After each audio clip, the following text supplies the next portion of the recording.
मराठा आरक्षण प्रश्न हा अधिवेशनामध्ये निकाली काढा अशी मागणी मनोज जरांगे यांनी केली आहे। या अधिवेशनामध्ये मागण्या पूर्ण न झाल्यास आंदोलनाचा इशाराही जरांगेंकडून देण्यात आलाय।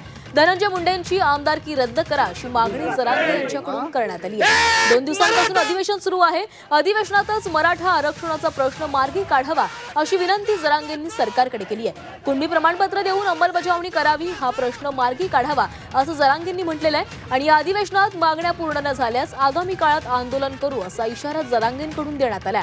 तर इतकंच नाही तर धनंजय मुंडे प्रकरणीही जरांगेंनी आमदारकी रद्द करण्याची मागणी केली आहे। धनंजय मुंडे यांची कामं कराड पाहत होता का याची सीआयडी चौकशी व्हावी असं देखील जरांगेंचं म्हणणं आहे।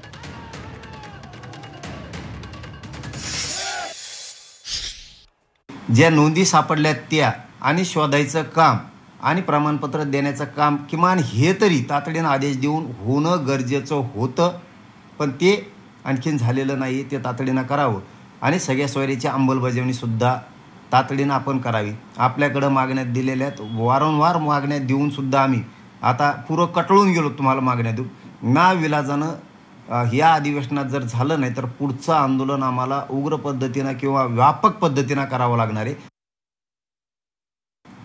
धनंजय मुंडे यांचा राजीनामा झाला आहे, परंतु त्यांना आमदारकीपासून सुद्धा बाजूला ठेवावं। त्याचं कारण असे की त्यांच्या एक 4-5 चौकशा होत आज आमची मुख्यमंत्र्यांकडे मागणी, एक 4-5 चौकशा होणं गरजेचं आहे। हे सगळ्यात त्यांची चौकशी होणं अत्यंत गरजेचं आहे आणि 302 मध्ये 100% धनंजय मुंडे त्याला अटक केलीच पाहिजे।